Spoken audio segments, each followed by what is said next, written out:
I was born in 1935 in the famous wine region of the Rheingau.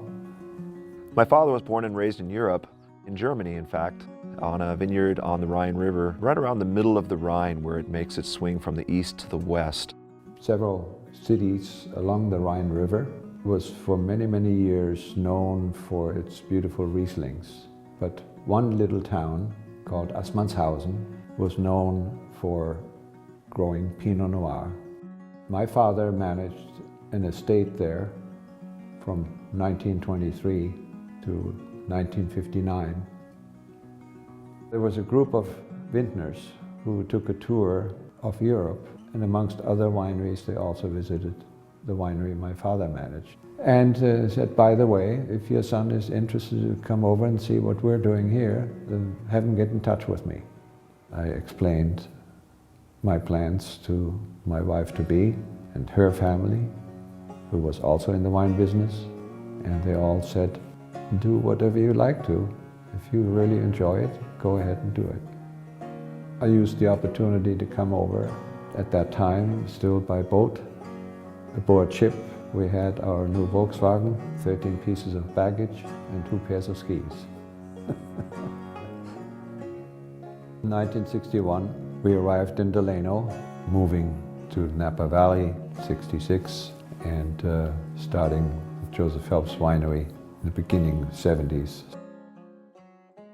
He developed some of the most incredible wines of their time at a time when nobody was doing these things.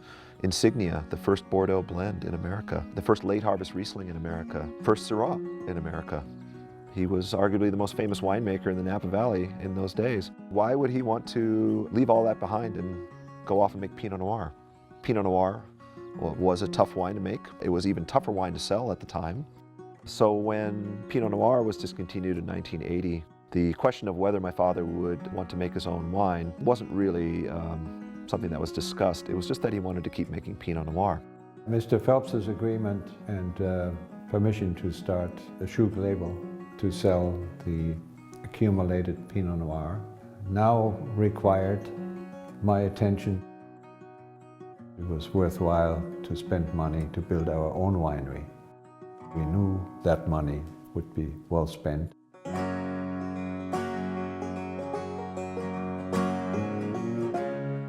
The site was ideal because it was easily accessible, but then it was also subject to the breezes that were coming from Bodega Bay, bringing in cool air from the ocean. I always praised the southern tip of Napa Valley, the Carneros wine region.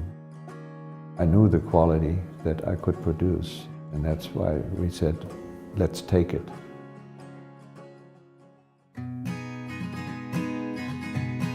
I saw an opportunity to come down here, work in Carneros, work with Walter, make some memorable Chardonnays with him, but then also learn a lot about Pinot Noir. One of the great things about this plot of land that's the Schug estate, we've got some very shallow soils. They're not very fertile, so the vines struggle a bit.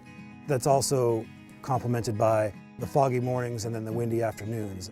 As the valley cools down, we suck the fog back in, the wind comes in, and it tends to shut the vines down. So that extends our growing season. Produces more intense flavors, makes for smaller berries.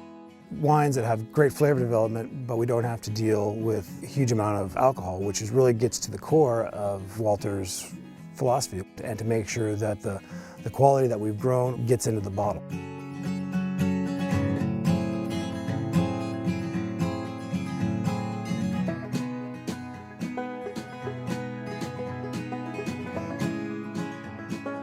Pinot Noir is supposed to be light and lively. It's a very seductive wine. It's not a big hammer. It has always been my goal not to destroy the character of the fruit. Our job is not to necessarily make and change things, but really to kind of guide and course correct where needed.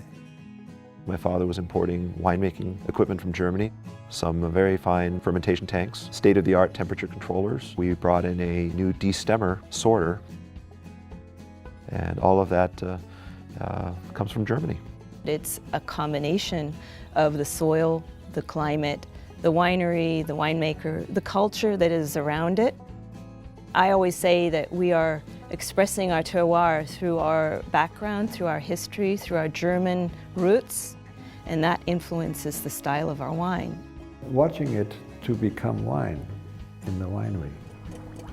When you walk through one of these underground caves and you have several hundred barrels fermenting, literally talking to each other as wine is being born, it's just wonderful and a reward of what you've worked at all year long.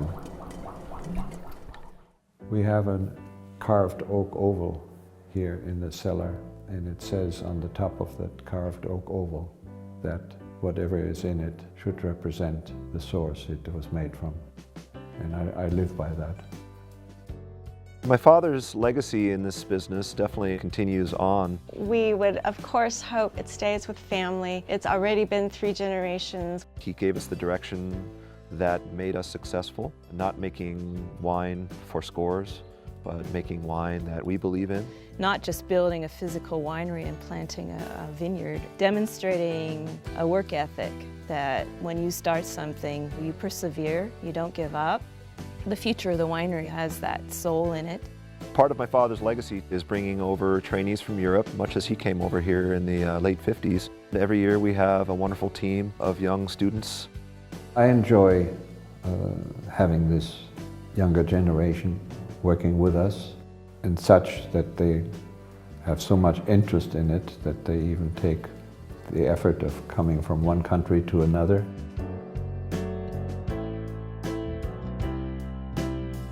I feel that our brand and our activities are being respected and appreciated. We're approaching the 100th anniversary of the Schug family's involvement in making of Pinot Noir, both in Europe and California. Schug is a dedication to craft. Tradition, classic, and family. Pinot Noir. Soul, vision, integrity. Schug wine is the result of that. I think the people that work here are very dedicated and loyal to not only each other, but to the wines we make, and getting back to Walter's vision.